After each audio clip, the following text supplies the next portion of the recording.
گزرے میں آپ کے سامنے عرض کی۔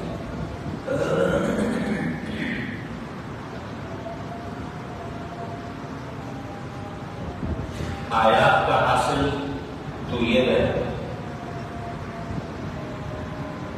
پہلی آیت میں اللہ تعالیٰ یہ ارشاد فرما رہے ہیں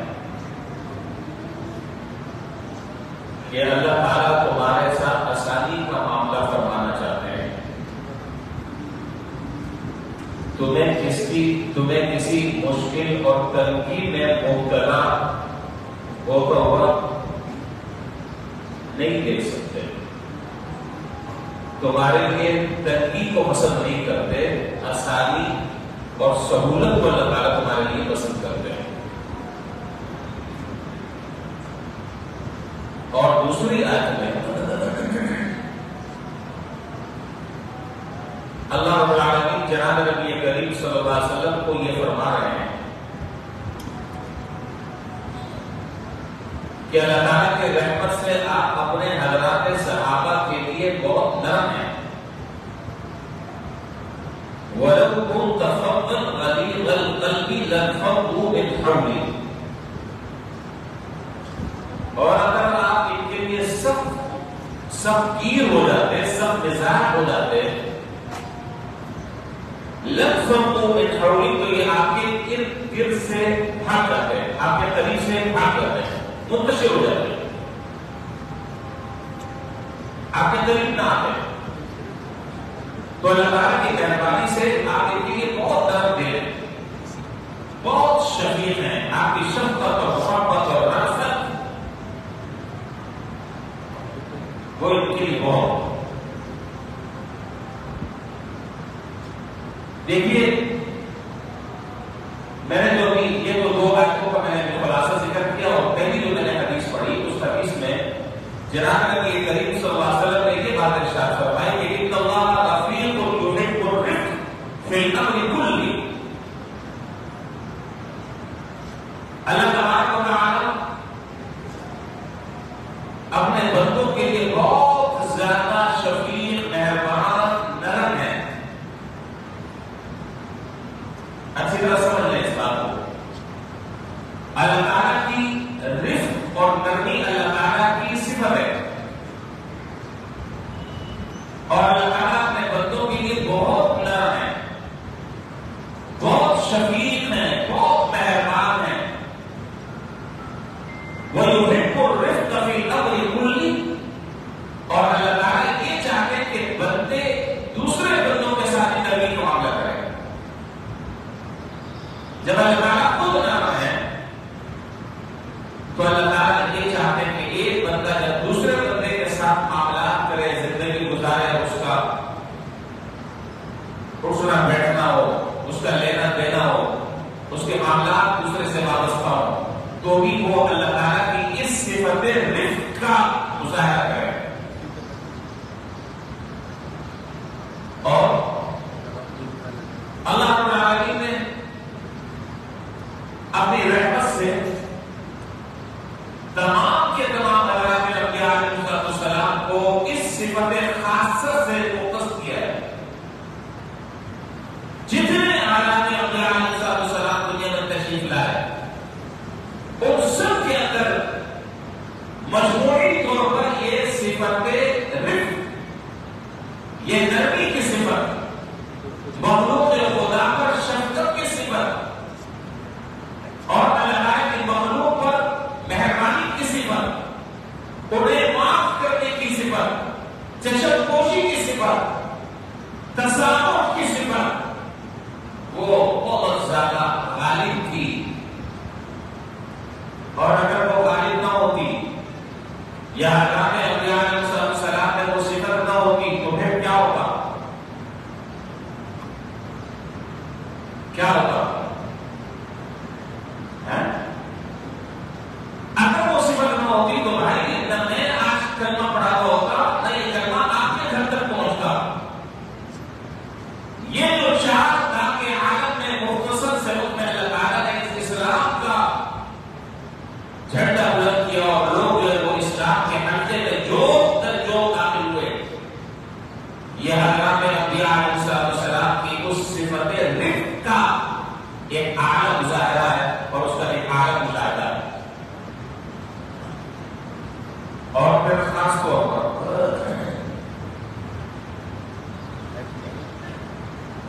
وہ حضرات جو کسی بھی درجے میں دین کا کام کر رہے ہیں، چاہے وہ وعظ و نصیحت کر رہے ہیں، چاہے وہ دعوت و تبلیغ کر رہے ہیں، چاہے وہ لوگوں کو سمجھانے اور سمجھانے کا فریضہ انجام دے رہے ہیں، وہ چونکہ اللہ کے انبیاء علیہ السلام کے نائب ہیں، لہذا شریعت یہ کہتی ہے کہ ان کے اندر بھی اس صفت کا مظاہرہ ہونا چاہیے. پھر جا کر لوگوں کو فائدہ بھی ہوگا، لوگ قریب بھی ہوں گے، لوگوں سے ان کی قربت بھی بڑھے گی. اور اگر خدا اللہ نہ کرے انہوں نے اللہ کے انبیاء علیہ السلام کی اس صفت کو اپنی زندگی سے نکال دیا، اللہ تبارک و تعالیٰ کی اس صفت خاصہ کو اپنے اندر سے نکال دیا، تو پھر لوگ جو ہے وہ منتشر ہو جائیں گے، قریب کوئی نہیں بھٹکے گا، لوگوں کو فائدہ نہیں ہوگا اس سے. یہ فائدہ اسی وقت ہو سکتا ہے کہ جب وہ اللہ کے انبیاء علیہ السلام کی اس صفت کا عملی طور پر، عملی میدان میں، پریکٹیکل لائف میں اس کا مظاہرہ کرے. اور جو جتنا زیادہ مظاہرہ کرے گا اس سے انشاءاللہ دین کا فائدہ اور دین کا نفع اتنا زیادہ عام بھی ہوگا اور کام بھی ہوگا. اللہ تبارک و تعالیٰ ہمارے اندر بھی پیدا فرمائے. ایک بات تو یہ ہو گئی، میں نے بنیادی طور پر ایک بات آپ کے سامنے یہ عرض کرتی اور یہ بات ذہن میں رہے تاکہ اگلی جو باتیں مجھے عرض کرنی ہے وہ اسی تناظر میں آپ کو باتوں کو بھی سمجھنے کی کوشش کرتا ہوں. پہلی بات تو یہ ہو گئی، کیا ہوئی اس کو خلاصہ کیا ہوا؟ خلاصہ اس اب تک کی باتوں کا یہ نکلا کہ اللہ تعالیٰ کی ایک صفت ہے خاص، کیا؟ رفق. رفق کا معنی نرمی، رفق کا معنی شفقت، رفق کا معنی مہربانی. جو بھی آپ ترجمہ کر رہے ہیں اللہ تعالیٰ کے اندر یہ صفت ہے، تو اللہ تعالیٰ چاہتے ہیں کہ میرے جو بندے ہیں وہ بندے جب آپس میں ایک دوسرے کے ساتھ ملیں اور جب آپس میں ایک دوسرے کے ساتھ اٹھے اور بیٹھے، جب ان کا آقا سامنے کسی کے ساتھ ہو تو وہ بھی اسی صفت رفق کا مظاہرہ کریں.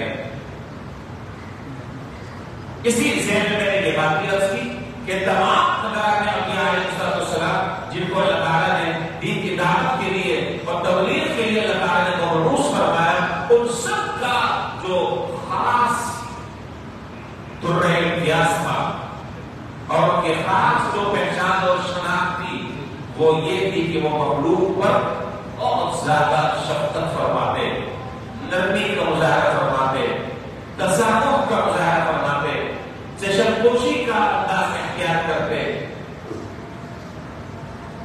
ایک بات تو یہ ہو گئی، اب اسی ذیل میں اب دوسری بات کو ذرا سا سمجھنے کی کوشش کرتے ہیں. اور یہ رفق، نرمی، شفقت، خوش اخلاقی، خوش مزاجی، یہ ایسی عجیب و غریب صفت ہے کہ اس دوسری حدیث میں جو میں نے خطبے میں پڑھی اس میں اسی بات کو بیان کیا. کیا بات بیان کی؟ ان الرفق لا يقوم في شيء الا زانه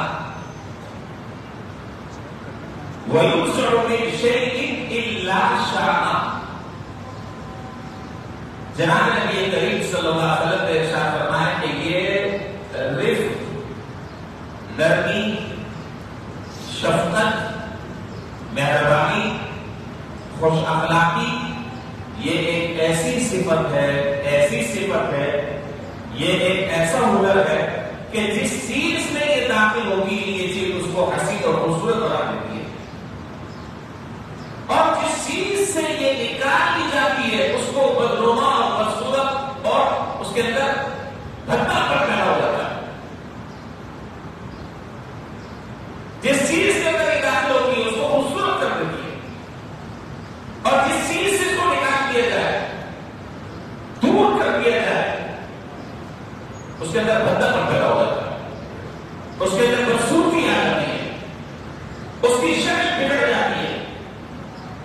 تو یہ عجیب و غریب صفت ہے. دیکھیے اللہ تبارک و تعالی نے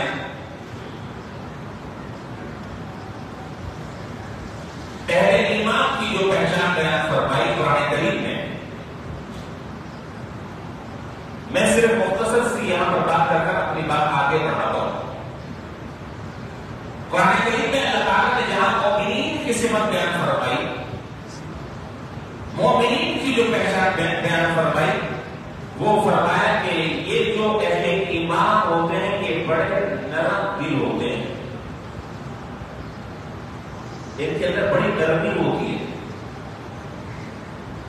اور اللہ تعالیٰ نے جو ہمیں دین اور جو شریعت اللہ تعالیٰ نے یہاں فرمائی ہے، جس دین اور شریعت پر عمل کرنے کے ہم مکلف ہیں، جو ہماری ضرورت ہے، جس کا ہمیں مکلف اور پابند بنایا گیا ہے، وہ دین شروع سے لے کر آخر تک کے نرمی ہی پر مشتمل ہے. اس دین میں آسانیاں ہی آسانیاں ہیں، اس میں سہولت بھی سہولت ہے. اللہ کے پیغمبر نے بھی اللہ تعالیٰ نے اس صفت کو خاص طور پر بیان کیا کہ آپ کے اندر یہ صفت اعلیٰ درجے ہے. جبھی اللہ کے صحابہ جو آپ کے قریب جمع ہے، اور اگر آپ ذرا سا سختی اختیار کر لیں تو یہ آپ کے ارد گرد سے ہٹ جائے اور منتقل ہو جائے. دیکھیے سب سے پہلے شریعت کے جو احکامات ہیں، اور احکامات پر ہم دراصل ایک نظر ڈالیں تو انشاءاللہ بات سمجھ میں نہیں آئے گی، اور جو میں گفتگو کر رہا ہوں اس کی تائید بھی اس باتوں سے ہوگی. آپ قرآن کی اس آیت کو میں سامنے رکھ کر میری مثال پر غور کرتے رہے. میں وہ آیت میں دوبارہ دوہرا رہا ہوں، اس کو ریپیٹ کر رہا ہوں. یرید اللہ بکم الیسر ولا یرید بکم العسر. دیکھو اللہ تعالیٰ تمہارے ساتھ آسانی کا معاملہ کرنا چاہتے ہیں. تمہیں تنقید میں مبتلا دیکھ کر اللہ تعالیٰ خوش نہیں ہو گئے. آپ وضو سے اسٹارٹ لے لیں، وضو سے، پھر آگے تک میں آپ کو مثالیں دیتا ہوں انشاءاللہ. عام حالات میں کسی بھی عبادت کو انجام دینے کے لیے، اور خاص طور پر نماز ایسی عبادت ہے، قرآن کریم کو اگر آپ کھول کر اور دیکھ کر اگر پڑھنا چاہ رہے ہیں، اس پر ہاتھ رکھنا چاہ رہے ہیں، تو اس کے لیے باوضو ہونا چاہیے. ذکر کرنے کے لیے باوضو ہونا شرط نہیں ہے، البتہ ادب کا تقاضا یہ ہے کہ آدمی کا وضو ہو. باوضو ہونا شرط. ایک آدمی اللہ نہ کرے کسی بیماری میں مبتلا ہے، جس کو ڈاکٹروں نے یہ کہا ہے کہ اگر تم نے وضو کیا تو تمہارا قرض بڑھ جائے گا، تمہارے اس قرض کی شدت میں اضافہ ہو جائے گا. یا فرض کریں کہ ایک آدمی ایسی جگہ پر ہے جہاں پانی کا فقدان، پانی نہیں مل رہا، نماز پھر بھی معاف نہیں ہے، جو عبادات فرض ہے وہ پھر بھی شامل نہیں ہے. اب شریعت یہ کہتی ہے کہ اگر تمہیں پانی نہ ملے یا پانی تو موجود ہے لیکن تمہاری کنڈیشن ایسی ہے کہ اگر وضو کیا تو قرض میں اضافہ ہو جائے گا، قرض بڑھ جائے گا. اب شریعت نے کیا کہا کہ بھائی اب آپ کو وضو کرنے کی ضرورت نہیں ہے، اب آپ کیا کر لیں؟ سارے نہیں بول رہے. یہ کیا ہے؟ یہ شریعت میں آسانی. اگر یہ آسانی نہ ہوگی اور یہی حکم دیا جاتا کہ نہیں ہر حال میں تمہیں وضو کرنا ہے، ہر حال میں تمہیں پانی استعمال کرنا ہے، چاہے تمہارے میں نہ ہو جائے، چاہے تمہارے پاس میں کتنا زیادہ بھی نہ ہو جائے، ہم نہیں جانتے پانی سے وضو کرنا ہے، اور نہیں کرو گے تو تمہاری کوئی عبادت ادا نہیں ہوگی. اللہ تعالیٰ خود اپنے بندوں پر نرم ہے، اور اللہ نے جو فیصلے دیے وہ سارے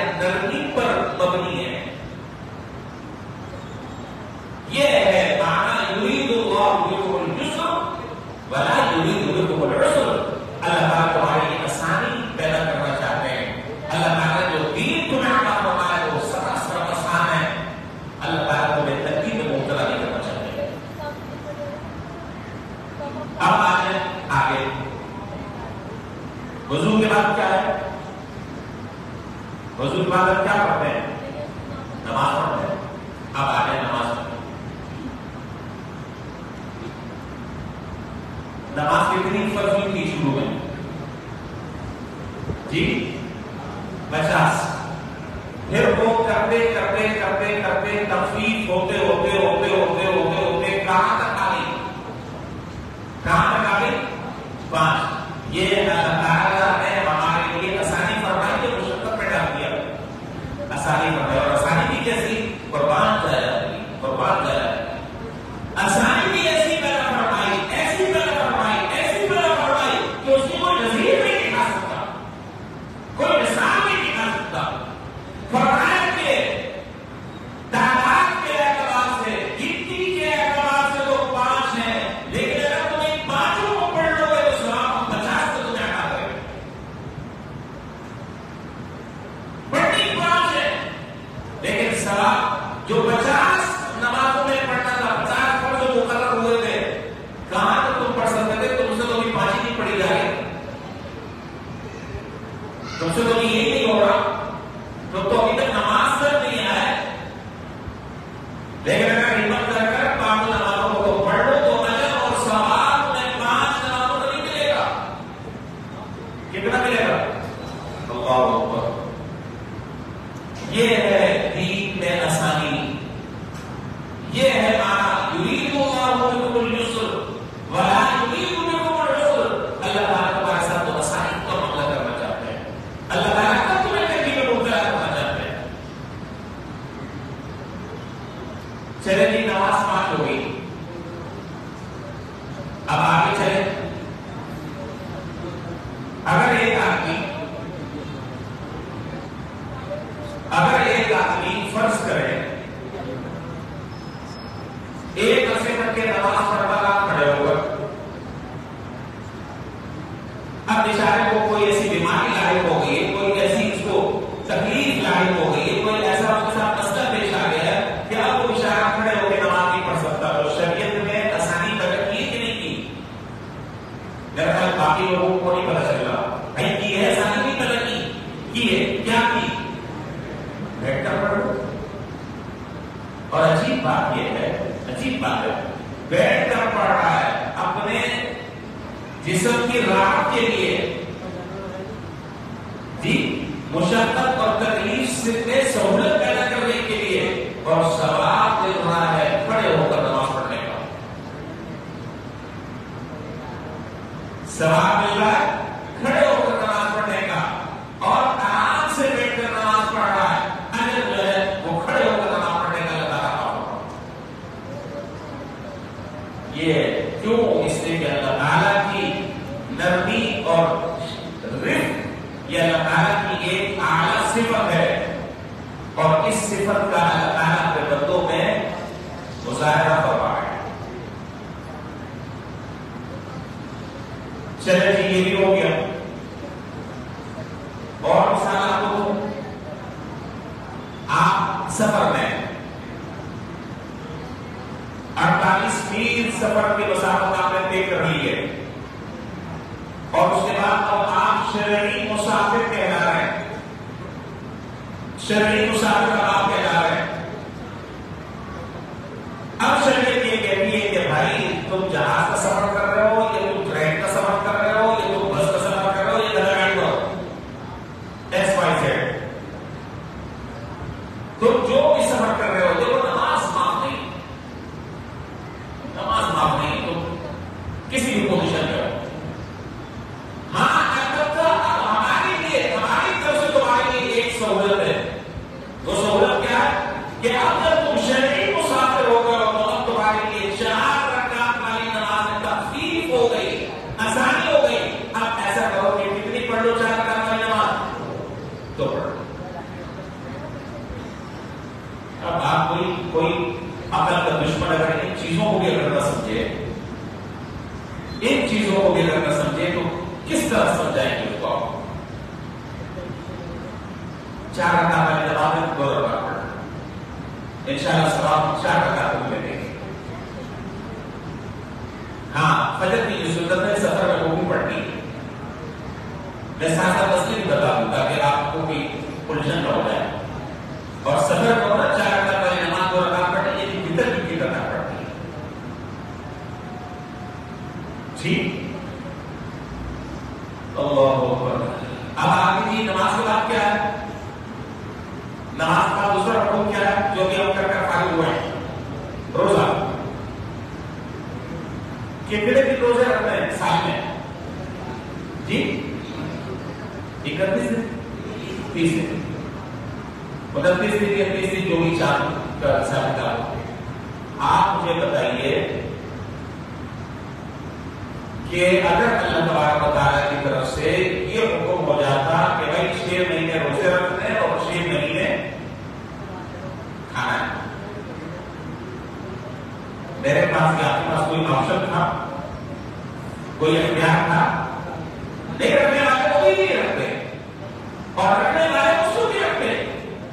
اپنے رب کا حکم سمجھتے ہو، اس رب کے حکم کی تعلیم میں سے تسلیم خط کر دیتے.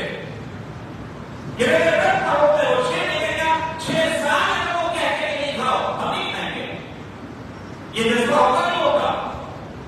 اللہ تعالیٰ نے 6 مہینے نہیں کہا، 30 دن کہیں. 30 دن تم روزے رکھ لو، 20 دن تم روزے رکھ لو. ہم یہی سمجھیں گے کہ تمہیں کوئی سال روزہ رکھ لو. اور پھر صرف یہ نہیں کہ تم ایسے 30 دن 24 گھنٹے کا روزہ رکھنا ہے، نہیں. دن کے وقت میں روزہ رکھ لو اور شام کے ٹائم جب بھوک آفتاب ہو جائے تو صبح تک کے جو چاہو کھاتے رہو، کوئی پابندی نہیں پڑے.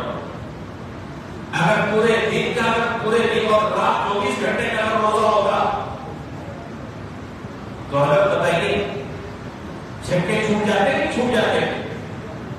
جی سب گرمی پڑ رہی ہے، آگ برس رہی ہے، آپ کے کانٹے چبھ رہے ہیں، لیکن میرے رب کا حکم ہے مجھے تو ماننا ہے. لیکن اللہ تعالیٰ نے کیسی ترمیم کی ہے اپنے بندوں کے ساتھ، کیسی اللہ تعالیٰ نے اپنے بندوں کے ساتھ آسانی کی ہے، کیسی اللہ تعالیٰ نے اپنے بندوں پر شفقت فرمائی ہے. نہیں بس تم ایسا کرو، جب گھنٹے روزہ رکھ لو اور جب غروب آفتاب ہو جائے تو اب غروب آفتاب کے بعد تم اب جو چاہو حلال چیزیں کھاؤ، کیوں تمہارے پر پابندی نہیں ہے. کتنی سہولت اللہ تعالیٰ نے دی ہے. یہ ہے معنی یرید اللہ بکم الیسر ولا یرید بکم العسر. اللہ تعالیٰ تنگی نہیں چاہتا. اور اگر کوئی آدمی بیمار ہے، شاید روزہ نہیں رکھ سکتا، چلو کوئی بات نہیں، روزہ نہیں رکھ سکتے نہیں، کوئی بات نہیں، کھاؤ. جب صحیح ہو جائے تو اس روزے کی قضا کرے. اور آگے چلو اگر آپ اجازت دیں،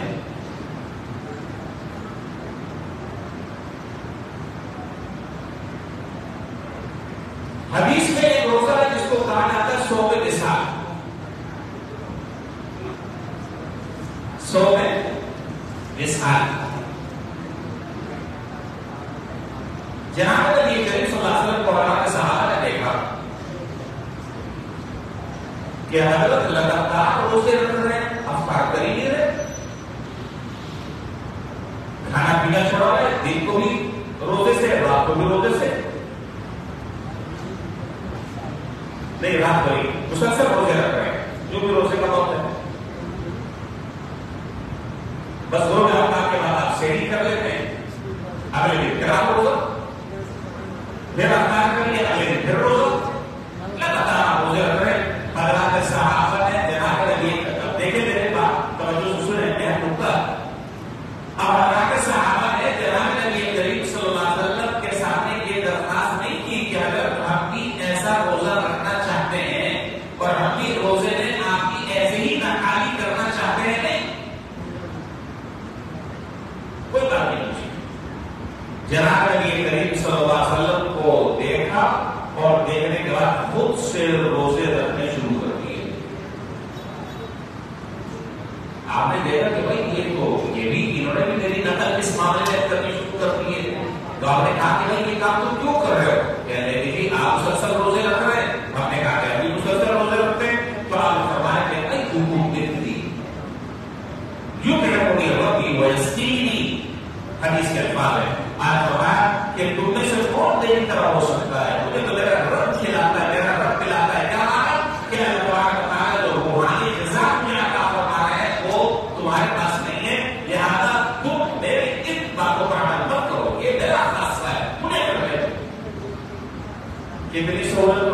پیدا کرتی. اس کے بعد روزے کے بعد آپ آ گئے کس پہ؟ روزے کے بعد کون سا دینی فرض ہے؟ زکات. زکات حج پہ بھی آؤ، وہاں پہ بھی آؤ، اسٹیپ بائی اسٹیپ. زکات کون ہے؟ مال کس کا ہے؟ نہیں بتایا. مال کس کا ہے بھائی؟ اللہ نے، اللہ تعالیٰ بولے نا، ادب سے اللہ تعالیٰ کا نام تو ادب سے کم سے کم لے آگے چلے. مال کس نے دیا؟ اللہ تعالیٰ نے. مال کمانے کی طاقت اور قوت کس نے دی؟ اللہ تعالیٰ نے. مال کمانے کا ہنر، صلاحیت کس نے پیدا کی؟ اللہ تعالیٰ نے. اللہ تعالیٰ کا مال، صلاحیت بھی پیدا کی بھی اللہ تعالیٰ کی. ذہانت اور فطانت طبیعت فرمائی اللہ تعالیٰ نے. طاقت اور قوت کی بازو میں ڈالی اللہ تعالیٰ نے. اللہ تعالیٰ یہ کہہ رہے کہ سال میں ایک مرتبہ اپنے مال میں سے اگر اس نصاب تک تم پہنچتے ہو جس پر زکات فرض ہوتی ہے تو ہمارے راستے میں کتنا دے دو؟ کتنا؟ 2.5%، 2.5% تم اپنے مال میں سے ہمارے راستے میں خرچ کر دو. مجھے تمہارا مال نہیں چاہیے، میرے بندوں پر خرچ کر دو، مستحق اور غربا اور یتیم اور مساکین پر خرچ کر دو. اور 97.5% کتنا؟ 97.5% مال تمہارا ہے. کھاؤ اس کو، استعمال کرو، حرام طریقے سے جہاں چاہتے ہو لگاؤ، تو تمہارا یہ سارا کا سارا مال پاک صاف ہو جائے گا. فرض کریں کہ اگر اللہ تعالیٰ کا حکم اس کے برعکس ہوگا، یعنی اگر اللہ تعالیٰ یہ حکم دیتے کہ 97.5% مال مجھے دو اور 2.5% تم رکھو، کیا کوئی اتنا کی گنجائش تھی؟ کوئی گنجائش نہیں کی. یہ اللہ تعالیٰ نے اپنے بندوں پر کیسی شفقت فرمائی، کیسی آسانی کا اللہ تعالیٰ نے معاملہ فرمایا، کیسی نرمی کا اللہ تعالیٰ نے مظاہرہ فرمایا. اب آپ آ جائیں حج پر، آ جائیں حج کو بھی لے لیں. بس وقت ہو گیا ہے، بس جلدی بات کر باقی بات کرنے انشاءاللہ کروں گا. حج جو ہے وہ ہر ایک پر فرض نہیں، ہر ایک پر فرض نہیں ہے. کس پر فرض ہے؟ صاحب حیثیت پر فرض ہے، صاحب استطاعت پر فرض ہے، اور ہر صاحب فرض ہے. ہر صاحب فرض ہے. زندگی میں ایک مرتبہ، زندگی میں ایک مرتبہ، اور زندگی میں بھی ایک مرتبہ ہر آدمی پر نہیں. زندگی میں بھی آدمی پہ ہر آدمی پر نہیں، بلکہ زندگی میں بھی ایک مرتبہ اس آدمی پر فرض ہے جو صاحب استطاعت کہلاتا ہے شریعت کی کتاب ہے، جس کو شریعت کہتی ہے صاحب استطاعت ہے. اور پھر وہ تمام کے تمام شرائط پائی جائیں جو حج فرض کے لیے شرائط شریعت نے مقرر کی ہے. ایک مرتبہ زندگی میں حج فرض ہے. اگر اللہ تعالیٰ ہر ایک پر حج فرض کر دیتے اور ہر سال تک حج فرض کر دیتے، کیا کر سکتے تھے ہم؟ کیا کر سکتے تھے؟ کچھ نہیں کر سکتے. کتنی اللہ تعالیٰ نے آسانی فرمائی. یہ میرے موٹی موٹی آپ کو میں مثالیں دی ہیں کہ اللہ تعالیٰ نے جتنے احکامات میں دیے ہیں ان احکامات میں ہمارے لیے قدم قدم پر ہمارے لیے کیا پیدا کی؟ آسانی نہیں، آسانی نہیں. جملہ مکمل کریں. نہیں بتا کوئی بھی کام کی بات نہیں بتا. اگر آسانی نہیں، آسانیاں پیدا کی ہیں. آسانی پیدا نہیں کی بلکہ آسانیاں پیدا کی ہیں. کتنی آسانیاں، کن احکامات میں آسانیاں. یہ اللہ تعالیٰ اس صفت رفق کا اللہ تعالیٰ کا بندوں کو مظاہرہ فرما ہے. باقی بات کریں انشاءاللہ آئندہ جو میں کروں گا، لیکن شرط یہ کہ آپ وقت پر آ جائیں انشاءاللہ. میں وقت پر آ کے میرے وقت پر اپنی بات شروع کر دی. یہاں بس میں نے ایک بات اور کر بات ختم کروں تو انشاءاللہ اگلے دن میں بات کریں گے یہیں سے آگے. دیکھیے یہ تو شریعت کی آسانیاں جو میں نے آپ کو مثالوں کے ذریعے بات سمجھانے کی کوشش کی. اب ایک آدمی یہ کہتا ہے، ایک آدمی یہ کہتا ہے مجھے جواب چاہیے آپ کی طرف سے. سوال میرا ہے، جواب آپ دیں گے. ایک آدمی یہ کہتا ہے، اور اس آیت کو بنیاد بناتا ہے کہ اللہ تعالیٰ نے دین میں تو بڑی آسانی کر رکھی، یہ جملہ عرض آپ کی زبان پر ہوتا ہے، اور نہ کوئی چاہے اس کا مطلب سمجھتا ہے، نہ اس کا معنی سمجھتا ہے، نہ اس کا مفہوم سمجھتا ہے، نہ اس کا کوئی پس منظر اور پیش منظر سمجھتا ہے، کچھ نہیں، بس وہ ایک رٹ لگائی ہوئی ہے، وہ ایک جملہ سنا ہوا ہے اور ہر معاملے میں اس جملے کو وہ کوٹ کرتا ہے۔ اللہ تعالیٰ تو دین میں بڑی آسانی کر رکھی ہے۔ آپ نے سنا ہوگا ایسے لوگوں سے جو نماز بھی نہیں پڑھتے، اللہ معاف کرے، شریعت کے احکام پر بھی زندگی نہیں گزارتے۔ اب ایک آدمی یہ کہتا ہے کہ جی یہ تو بات میں نے آپ سے بھی سنی ہے، اور جو میں میرا نام لے لے کہ بھائی مجھ سے بھی میں نے یہ بات سنی ہے، فجر میں تو میرے لیے آنکھ کھولنا بہت مشکل ہے، فجر میں نماز نہیں پڑھ سکتا، حرام کو میں نہیں چھوڑ سکتا، بہت مشکل ہے، یہ لعنت نہیں چھوڑتی مجھ سے، سود کے میں لین دین کرتا ہوں، کاروبار کرتا ہوں، معاملات کرتا ہوں، مجھے یہ چھوڑنا میرے لیے بہت مشکل ہے۔ اور ہمارے تو آسانی پیدا کی ہوئی ہے نا، کیا جواب دے گا؟ نہیں بتا رہے گا، کیا جواب دیں گے؟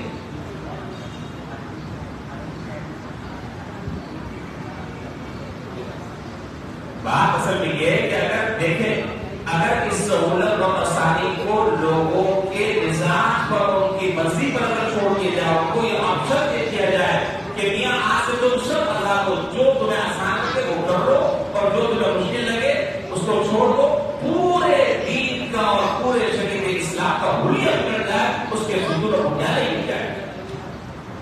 بھائی مجھے فجر کی نماز مشکل ہے، میں نے یہ ساری پیدا کر لی، آپ بھی حرام مال کو چھوڑنا مشکل ہے، آپ نے اسے یہ نہیں چھوڑ سکتا، شریعت کا حلیہ بگڑ گیا۔ ایک آدمی کہتا ہے کہ میں سود کو نہیں چھوڑ سکتا، مجھے اس میں مشکل ہے، لہذا اس نے تو دین کی بنیادیں اٹھا لی۔